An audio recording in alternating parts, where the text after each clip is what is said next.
6 weeks into the college football season, what's this Tennessee schedule looking like? Harder? Easier than we anticipated? Plus, Tennessee's chances to make the college football playoff at this stage of the year. It's a loaded Monday morning, fresh off the bye.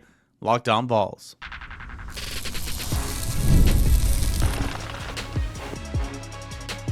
You are Locked On Vols, your daily podcast on the Tennessee Volunteers. Part of the Locked On Podcast Network, your team every day. What is up, everybody? Welcome into it, your Monday morning Locked On Vols. I am your host, Eric Cain. Appreciate you guys for being a part of the show, making Locked On Vols your first listen, your first watch each and every single morning. We're a part of the Locked On Podcast Network, where it is your team every single day, and every dayers could not do this show without you.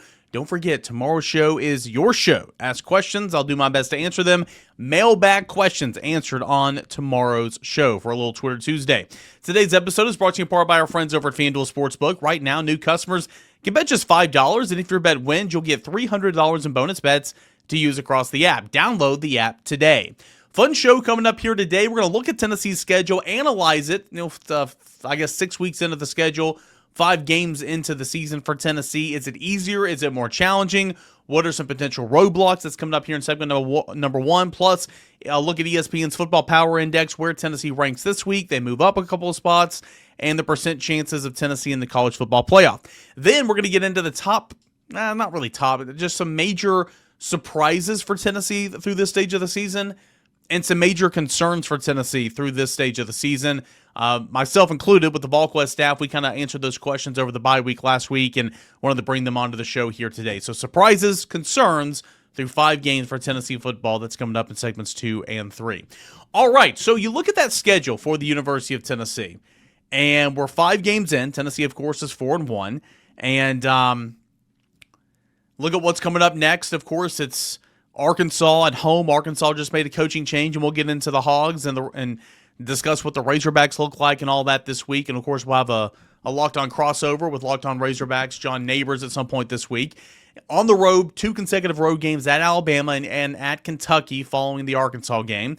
Then you're at home against Oklahoma. John Mateer, is he going to play in this football game? We'll see. Open date, November the 8th, then New Mexico State, then at Florida, and then against Vanderbilt at home to end the regular season. Well, first and foremost, if you kind of go game by game, I think Arkansas is kind of about where I thought they'd be. I don't think it's going to be harder or easier than what it is. And you might be saying, well, they just fired their coach. They just fired their coach. They just fired their coach.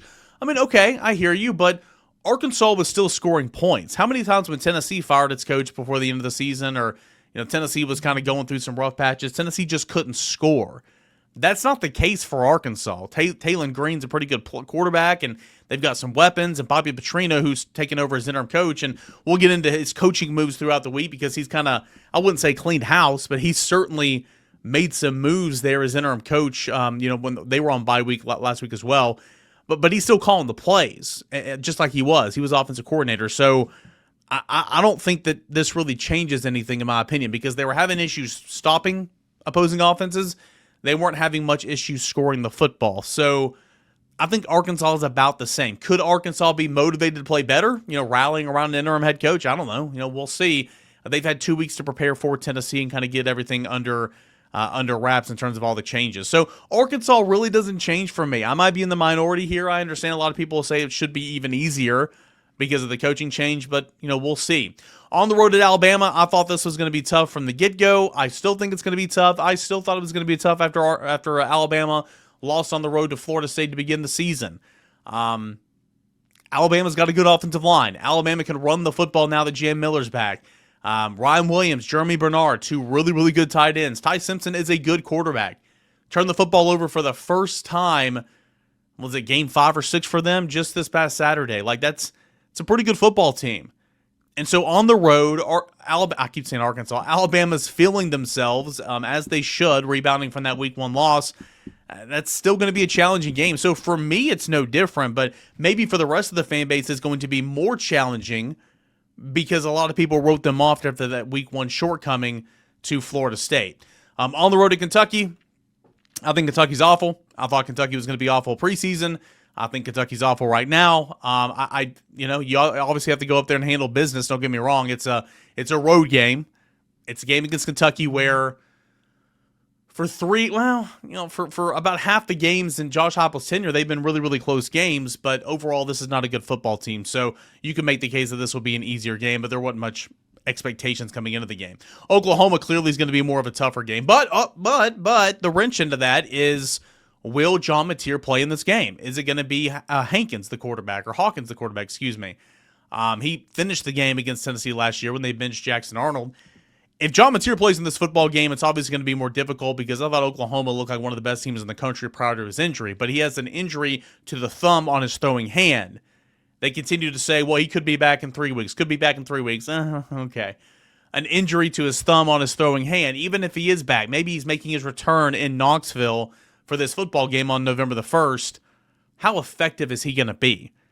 I think this game in season gets easier because you lost your best player. But overall, the way Oklahoma started the game compared to the offseason, even though I was circling that game saying that was critical for Tennessee, I thought it was going to be a harder game in that instance. But based on John Mateer, we'll see kind of what that game looks like. New Mexico State doesn't change. Tennessee can win by as much as it wants. And I'm still going to say Florida's going to be tougher than anybody's giving them credit for. And I said this before Florida upset Texas at home in the Swamp this past weekend. And why is that? Well, Florida has a good defense. For as bad as the offense has been, for as bad as DJ Lagway's been turning the football over, for as bad as the coaching staff has just been fumbling everything in front of them, the defense has been keeping them in games, and the defense has been pretty daggone good. That hasn't changed. Arch Manning clearly is not as good as a lot of people this offseason wanted to hype him up to be. He made some throws against Texas for sure, but certainly struggled at points and times. Florida, a big win that extended Billy Napier's coaching life a little bit in the Swamp, in my opinion. We'll see if it does anything to keep him after the season. They still have a brutal schedule from here on out, but that was a really good win for Florida. I don't care where Florida is. I don't care. I simply don't care what the record says. That game in the Swamp is going to be so tough for Tennessee because it always is. So that game, especially after this past weekend, is going to be more challenging for Tennessee simply because Florida now has some confidence. But I always thought it was going to be challenging because DJ Lagway was not going to play that bad all year long, in my opinion. He just wasn't. Jaden Ball rushed for over 100 yards in that football game over the weekend. Again, I don't think Florida's win-loss record is going to be any good by season's end. But this isn't just a team that is just horrendous in all aspects. The defense is very good. And so, obviously, Florida got a big win over the weekend. And Texas very much overrated for sure.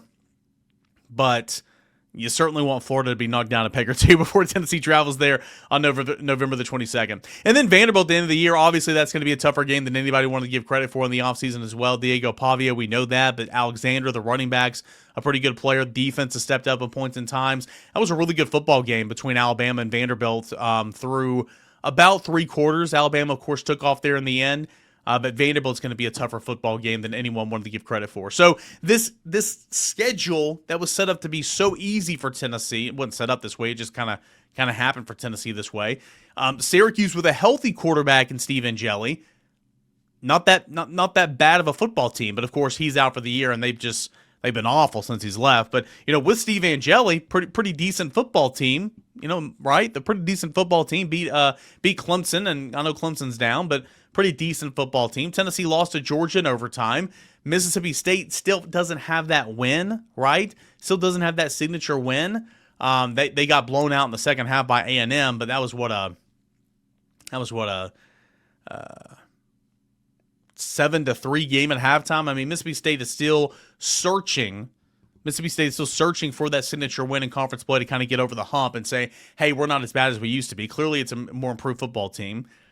Arkansas is about where I thought it would be, and then, of course, the rest of the schedule. So not many changes as far as I'm concerned on what that schedule looks like. 5 games in for Tennessee, 6 weeks in for the Volunteers. But overall, a lot of people, it's a week-by-week conference. I mean, look, Nico Iamaleava, 5 total touchdowns and beat Penn State, right? They try to give it away at the end, but beat Penn State. If that doesn't show you what college football is, a week-to-week college football season, that is the perfect formula to kind of look at right there. Looking over real quick at the college football power index, Tennessee actually moved up on the bye week 2 spots from number 13 to number 11. Tennessee is given an 8.8. The win-loss projection, if you will, is 8.8 wins, 3.3 losses. So closer to 9-3 football team for the Volunteers. Tennessee's given a 2.7% chance to win out. Tennessee's given a 3.2% chance to win the conference. Tennessee's given a 28.1% chance to make the playoff. And that might seem low, but like if you get above 25%, you're in the conversation, right? And that's where Tennessee is in the conversation right now. A lot of these, organizations and publications are putting out, playoff projections every single, Sunday morning, right? And Tennessee's in those. Tennessee still has Oklahoma at home. Tennessee still has Alabama on the road, Florida on the road. Got to handle business, of course. But Tennessee's in that conversation right now, but there are some tough and challenging games coming up. A 28.1% chance to make the playoff, 3.4% chance to make the college football playoff national championship, and 1.3% chance to win the national championship. So you're telling me there's a chance, right? Other teams, in case you're wondering, in terms of playoff chances, Ohio State, 89.4% chance to make the playoff. Oregon, 87.3. Alabama, 79.4. Indiana, 71.8. Georgia, 61.2. Ole Miss, 71.1. Texas, 21.7. Miami, 77.6. Tennessee, 28.1. Michigan, 31.7. A&M, 66.6% chance to make the playoff. Texas Tech, 53.6% chance. Oklahoma, 45.2% chance. But again, a lot of this will play itself out. Vanderbilt's given a 31.4% chance. But again, a lot of this will play itself out as the schedule goes along. One other thing I want to look at real quick. Tennessee currently has the 45th strength of schedule and the 25th remaining strength of schedule. Tennessee, in terms of overall efficiency,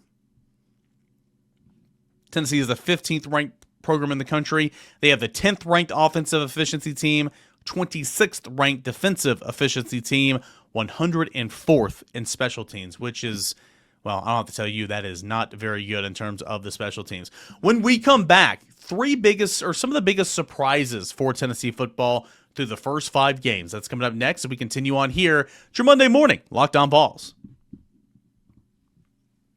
Peloton is shaping the future of fitness with brand new Peloton Cross Training Tread Plus, powered by Peloton IQ. It's their most advanced equipment yet, designed to give you real-time guidance and endless ways to move, whether you're running, lifting, or cross-training with your favorite instructors. This is training reimagined. Peloton is built for breakthroughs with tools that help you plan, stay motivated, and reach peak performance. I love how Peloton IQ system offers real-time strength coaching. It actually tracks your reps, suggests the right weights, and corrects your form, making every rep safer and smarter. The swivel screen is a game changer. You can go from running on the Tread Plus to strength training without missing a beat. So let yourself run, lift, flex, and push forward. Explore the new Peloton Cross Training Tread Plus today at onepeloton.com. That is onepeloton.com. Hey guys, welcome back to your Monday morning Locked On Vols. I am Eric Cain, a member of the VolQuest.com team here in town. So happy to have you guys along for the ride, and we'll answer your questions, you everydayers, or if you're new to the show, send in a question. Comment on the YouTube channel for this episode at _Cainer, at Locked On Vols. Those DMs are open. Of course, you can tweet me, if that's what it's still called. It's not Twitter anymore, but I think it's still tweet. You can tweet me questions if you guys want. I'll do my best to answer those on tomorrow's Locked On Vols. Okay, so I mentioned I'm a member of the VolQuest.com team, and over the bye week, we all 6 of us kind of put out our biggest surprise through the first 5 games of the season for Tennessee, and our biggest concern right now moving forward. I wanted to share some of those. They've been out a couple of days now, so wanted to share some of those here on the pod. Brent Hubbs, his pick was the biggest surprise so far this season has been how the team has started games. He puts a good stat right here. Through 5 games, Tennessee has outscored their opponents 93-14 in the first quarter. Tennessee has scored points on its first possession in every single game. And defensively as well, right? Defensively, one of the 2 touchdowns came on a 20-yard drive after a muff punt against Mississippi State. So defense has started games the right way as well. Tennessee scored only 102 first-quarter football points last year, but against Power 4 opponents, they scored only 41. So Tennessee is clearly on its way and starting fast, and that's been something that's been a surprise for Brent Hubbs. Austin Price put out Chris Brazzell, and that's obviously a major surprise, right? Chris Brazzell through 5 games was leading the SEC in receptions, yards, touchdown, was leading the country, or was tied for the seven touchdowns in the country. Through the first 5 games of the season. We'll have to check those stats now that Tennessee was on a bye week last week. But the biggest surprise for Austin Price was Chris Brazzell. Grant Ramey, his biggest surprise was the offensive line. And this is a good one because David Sanders was supposed to be your starting right tackle, and then we found out just before the noon Eastern time kick against Syracuse in the opener that David Sanders wasn't going to play. And then it turns out David Sanders didn't miss 4 games, didn't start 5 games, ultimately made his debut there in crunch time in the fourth quarter when Tennessee had to have a game-tying drive, and he got in there and did well outside of the illegal procedure. But that offensive line's looked really good with Jesse Perry at right tackle. Shami Morrow stepped in and has done a fine job. I'll be interested to see what this offensive line looks like against Arkansas. I know guys like Sam Pendleton, Jesse Perry had to get healthy last week, right? They were banged up at points in times against Mississippi State. I don't think anything that's going to keep them from playing in this football game against Arkansas, but I know there was a lot of recovery during the bye week. But I'll be intrigued to see if David Sanders is implemented there at right tackle, Jesse Perry down to right guard, Wendell Moy flip from right guard to left guard. Moving forward, we'll see. I think that is obviously Tennessee's best combination, but regardless, the offensive line has looked really, really good to begin the season. So that's been the biggest surprise for Grant Ramey. For Matt Ray, it's been not only Chris Brazzell, but the entire receiving room. What Mike Matthews has accomplished, what Braylon Staley has accomplished, obviously what Chris Brazzell has accomplished. They don't play many guys, obviously, and I still think they need more receivers because, a lot of people are maybe making the argument that, trying to call people out saying that in the offseason where they've been just fine. Bro, you're a turned ankle away from being in trouble, right? That's just the nature of the beast. But despite football being a contact sport, these guys have been fantastic, and they deserve a whole lot of praise. Tennessee's wide receivers, Mike Matthews, Braylon Staley, and Chris Brazzell. And because, the coaching staff believed in those guys and knew that the talent was there, it didn't make them want to go out and find like an automatic starter, even though I thought they needed to add a guy to the room, aside from just Amari Jefferson, just from a number standpoint. They believed in these guys, and they're certainly paying off, no doubt. Rob's surprise is the fact that Chris Brazzell might be the best wide receiver in the SEC right now. In the offseason, all the talk was on, obviously, Ryan Williams at Alabama, the Coleman from Auburn, Mario Craver at A&M now.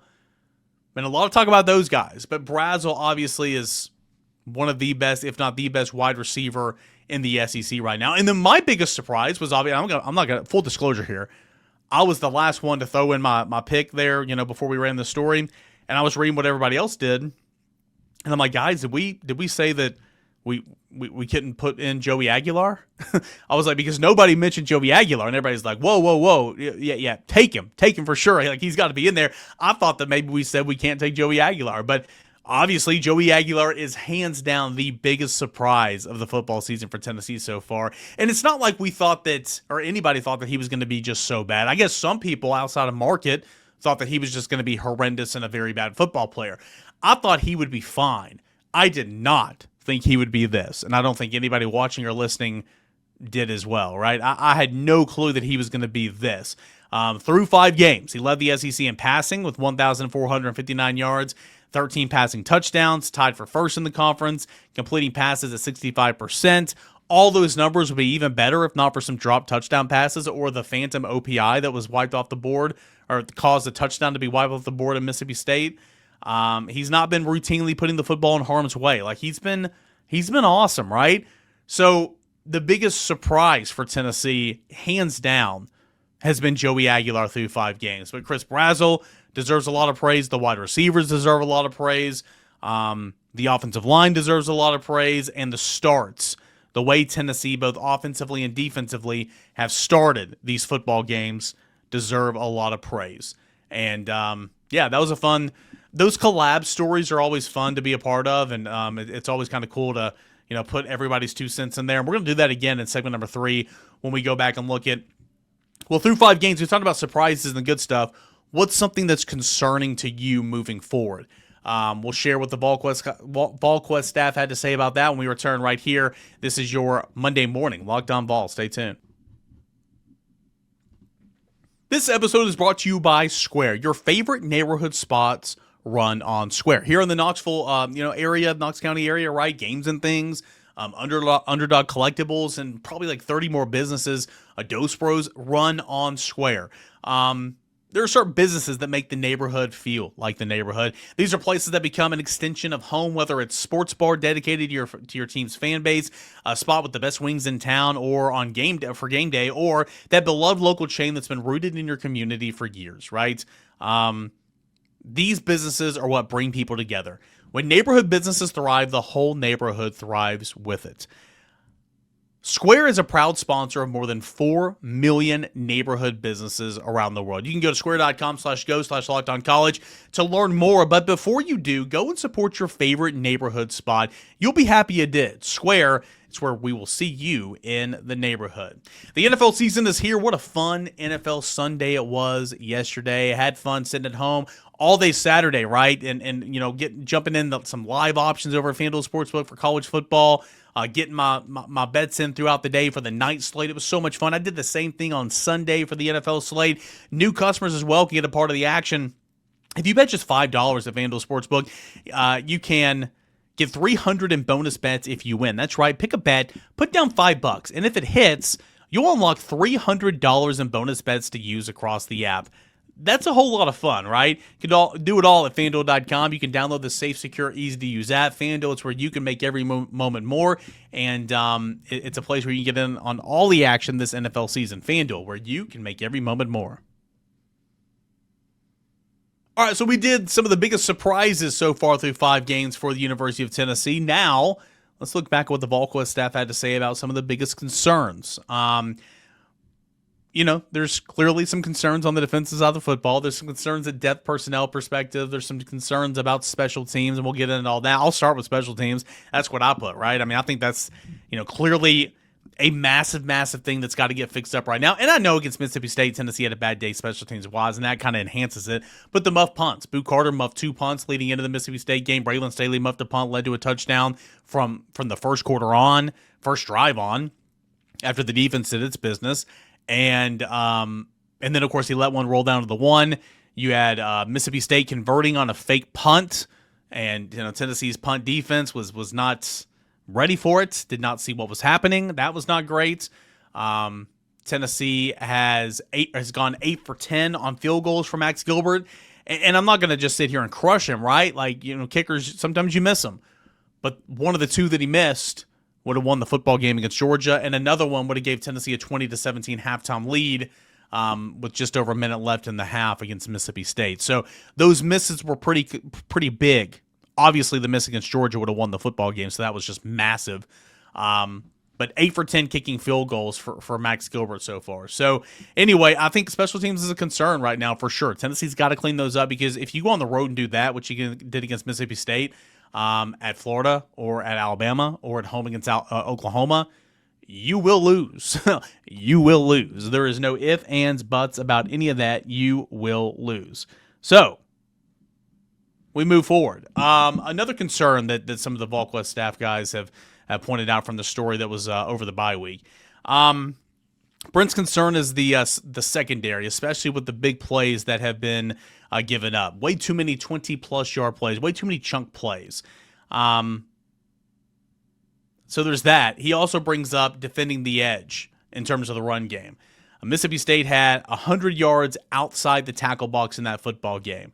Over the next 4 games, Tennessee will have quarterbacks in Taylon Green, Ty Simpson, John Mateer, and some others that are very capable of running the football. So setting the edge in the run game has been very problematic here lately for the Tennessee defense. So chunk plays in the secondary, setting the edge up front against the run, those have been some things that have been concerning for Tennessee's defense. Austin's concern is the safety play. Andre Turrentine, Idris Farouk playing way too many snaps. Caleb Beasley seen some action, not a whole lot. It's just not been a very good group so far. They haven't been an upgrade so far to what you saw last year. I mentioned my concern. Grant's concern was the run game on both sides of the football. And, Tennessee's averaging over 200 yards a game, but mainly it's because they ran all over your 3 non-conference opponents. And Syracuse as well, Power 4 opponent in the opener. He points out that you're probably missing Dylan Sampson at points in times, and I think that's very fair. But also, Tennessee's throwing the football at such a high rate, much more than last year. Tennessee ran the football a little bit more last year. Tennessee's not running as much as it did a season ago. You look at the averages. The averages are about the same in terms of yard per carry and all that. So it's just Dylan Sampson ran it more. Tennessee's always going to run the football. Tennessee will never abandon the run. It always starts with the run game. Tennessee, again, the stat I'll always throw out there, in 4 years under Josh Heupel, Tennessee's rushed for 2,500 plus yards in all 4 years, right? That's an incredible stat, but it just feels like it's not been as impressive this year. And quite frankly, in 2 SEC games, it's not been as consistent. With not a 27-yard fourth quarter pop by Star Thomas against Georgia, and of course the 25-yard overtime touchdown run that won the game for Tennessee at Mississippi State, those rushing numbers will look even worse. And so we already brought up defending the run. Tennessee's allowed over 200 yards rushing in games against Georgia and Mississippi State. If not for sacks, which is one of the things I hate in stats, yards gained should be a thing. Sacks should not equate.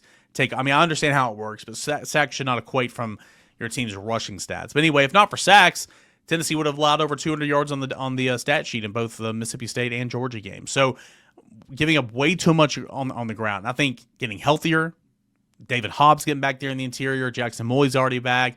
Maybe Don Bailey shifting back out the end will help solidify some of that stuff on the edge potentially. But the linebackers have got to play better. Linebackers have got to play better for sure. Matt Ray, his concern was safety as well, along with Austin Price, specifically the safety.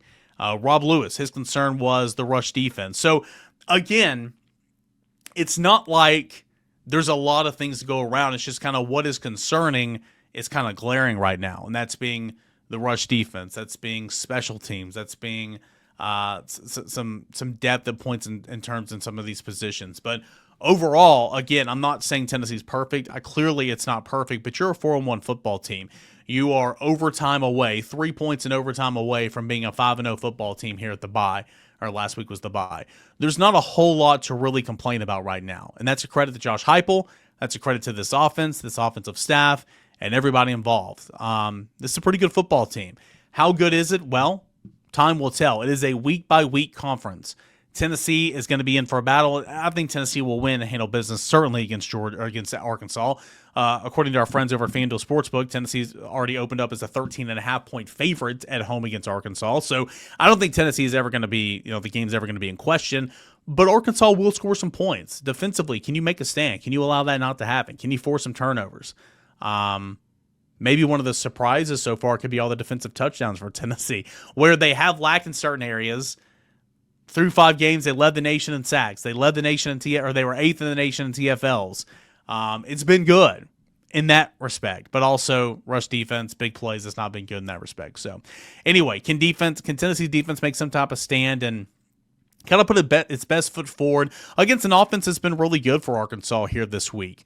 We'll find out. What does Tennessee look like on the road at Alabama? Alabama is a good football team. Ty Simpson's a good quarterback. He's playing very well, and that's going to be a challenge for Tennessee. What's Tennessee look like on the road to Kentucky in a game that it's supposed to win? And historically, it's dominated, but a place that has really given Tennessee no issues on the road, and that's at Kentucky. What's the response from Tennessee from maybe a big-time win on the road at Alabama or an awful loss or a heartbreaking loss? What's the response going to be for Tennessee in that game against Kentucky? Coming back home against Oklahoma, again, there's a lot of opportunities left on the schedule to see what the Tennessee team is made of, and I think the Tennessee football team is a good one. I do. I really, really do. So through 5 games, it's been good so far. We'll continue to look at Arkansas, break down who the Razorbacks are. We'll talk with John Neighbors this week. We'll have Josh Ward on for Ward Wednesday. We'll get back to Throwback Thursday with Noah Taylor later in the week. Ward Wednesday coming up. Fun show. Fun week coming up at Locked On Vols as we get back into football game week with Tennessee and Arkansas.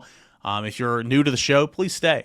This is a really, really fun show that'll get you set for the weekend. If you have friends and family that are big Tennessee fans, point them in the direction of this show. Please subscribe, download these episodes. It helps us get in front of more and more Tennessee football fans.